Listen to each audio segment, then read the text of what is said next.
This video is sponsored by cloudways.com. Filmmaking Basic for Content Creator এর নতুন আরেকটি পর্বে সকলকে স্বাগতম জানাচ্ছি। আজকের পর্বে আমরা খুবই ইন্টারেস্টিং কিছু ফ্যাক্টর নিয়ে কথা বলবো, সেটা হলো এক্সপোজার ট্রায়াঙ্গেল। এক্সপোজার ট্রায়াঙ্গেল জিনিসটা কি? আমরা যখন ক্যামেরা দিয়ে কোনো ভিডিও কিংবা ছবি তুলি, এই ক্যামেরা কিন্তু শুধুমাত্র লাইট চিনতে পারে। সো সেই লাইটটাকে কিন্তু আমাদের কন্ট্রোল করতে বিভিন্ন প্যারামিটার অ্যাডজাস্ট করতে হয়। এর ভিতরে ইম্পর্টেন্ট হলো শাটার স্পিড, আইএসও এবং অ্যাপারচার। তো এই তিনটা যে ফ্যাক্টর রয়েছে, এই তিনটা ফ্যাক্টরকে কন্ট্রোল করে আমাদের যে ওভারঅল ইমেজ রয়েছে, সেটার যে এক্সপোজার বা সেটার যে লাইটনেস আছে, সেটাকে আমরা কন্ট্রোল করতে পারি। আজকের ভিডিওতে আমরা আলোচনা করব আইএসও নিয়ে। তো আইএসও জিনিসটা কি? আগের দিনের ক্যামেরা যদি আপনারা খেয়াল করেন, সেখানে কিন্তু এখনকার ডিজিটাল ক্যামেরার মতন মেমোরি কার্ড ছিল না, কিংবা সেখানে কিন্তু ডিজিটাল ক্যামেরার যে সেন্সর ছিল সেটাও ছিল না। সেখানে পুরো জিনিসটাই আসলে সংগঠিত হতো ফিল্মের উপরে। লেন্সের থ্রুতে যখন লাইট সেই ফিল্মের উপরে গিয়ে পড়তো, সেখানে একটা রাসায়নিক বিক্রিয়া হতো, যার কারণে সেই ফিল্মের যে এলিমেন্টগুলো রয়েছে উদ্দীপ্ত হতো, আমরা একটা এক্সপোজ নেগেটিভ পেতাম। সেই নেগেটিভটাকে ফার্দার আমরা ডেভেলপ করে একটা ছবি পেতাম। কিন্তু বর্তমানের ক্যামেরাগুলো যদি আপনি খেয়াল করেন, সেখানে কিন্তু কোনো ফিল্মের কোনো কারবার নাই। এখানে একটা লেন্স থাকে এবং একটা ক্যামেরা থাকে। সেই লেন্সের থ্রুতে যখন ক্যামেরার ভিতরে লাইটটা যায়, ক্যামেরার ভিতরে একটা ছোট সেন্সর থাকে। সেই সেন্সরটা লাইটটাকে আসলে ক্যাপচার করে।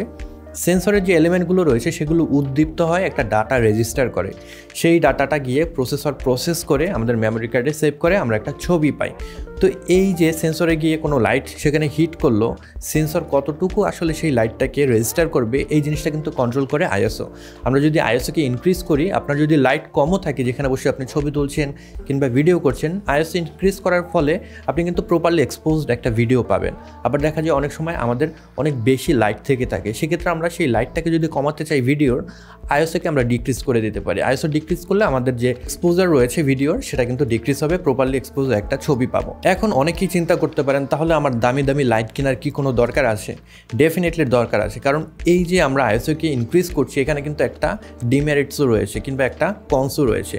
আইএসওকে আমরা যত ইনক্রিজ করব, সেখানে যে অ্যাম্প্লিফিকেশনটা হয়, সেন্সর যে লাইটটা ক্যাপচার করছে সেটাকে আমরা অ্যাম্প্লিফাই করছি ভার্চুয়ালি, রাইট? তো সেখানে যে অ্যাম্প্লিফিকেশনটা হয়, সেখানে কিন্তু অনেক বেশি নয়েজ ইন্ট্রোডিউস হয়।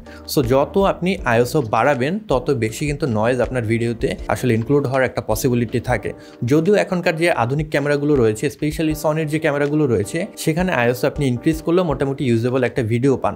তবে সবার কাছে সেই ধরনের ক্যামেরা থাকে না, আর সেই ক্যামেরাগুলোতেও আপনি যদি মাত্রা অতিরিক্ত আইএসওকে ইনক্রিজ করেন, নয়েজ ইন্ট্রোডিউস হওয়ার সম্ভাবনা রয়েছে। এর জন্য সবসময় ট্রাই করবেন আপনাদের যে নেটিভ আইএসও রয়েছে, সেই আইএসওতে ভিডিওটাকে শ্যুট করার। যদি একান্তই আপনাদের দরকার হয় এক্সপোজারটাকে আরও একটু পারফেক্ট আনার জন্য আইএসও ইনক্রিজ করার, সেক্ষেত্রে করতে পারেন। তবে নেটিভ আইএসওতে রাখাই সবথেকে বুদ্ধিমানের একটা কাজ হবে, কারণ নেটিভ আইএসওতে আপনি পারফেক্ট একটা রেজাল্ট পাবেন, যেখানে নয়েজ খুব কম থাকবে।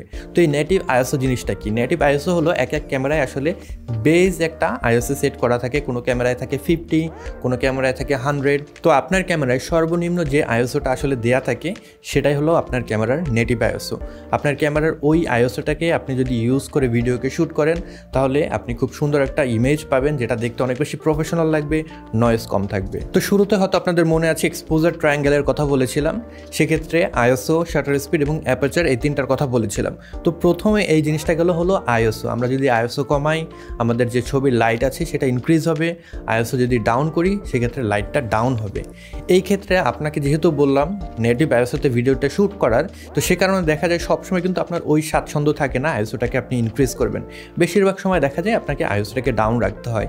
সেই কারণে কিন্তু অ্যাপারচার এবং শাটার স্পিড, এই দুইটা কিন্তু আপনার যে ক্যামেরার এক্সপোজার রয়েছে, সেই দুইটা কন্ট্রোল করার জন্য খুব বেশি কাজে আসতে পারে। তো নেক্সট দুইটা ভিডিওতে আমরা আলোচনা করব অ্যাপারচার এবং শাটার স্পিড নিয়ে।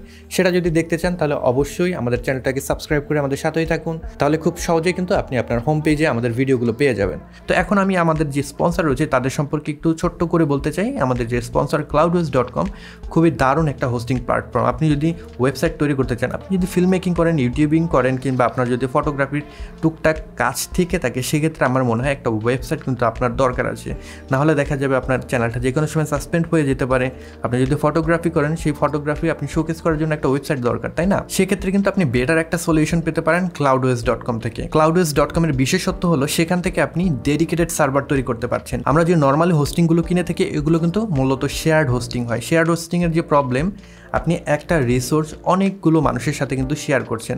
দেখা যায় একটা সার্ভারে 10টা-20টা করে কিন্তু ওয়েবসাইট সেখানে আসলে হোস্ট করা হচ্ছে। সেক্ষেত্রে আপনি ওই হোস্টিং থেকে কিন্তু বেটার কোনো স্পিড পাচ্ছেন না। আপনি যদি স্পিডের কথা চিন্তা করেন সেক্ষেত্রে আপনাকে অবশ্যই ডেডিকেটেড একটা সার্ভার নিতে হবে।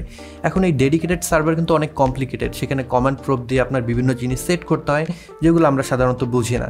তো সেক্ষেত্রে cloudways.com আপনাকে হেল্প করতে পারে।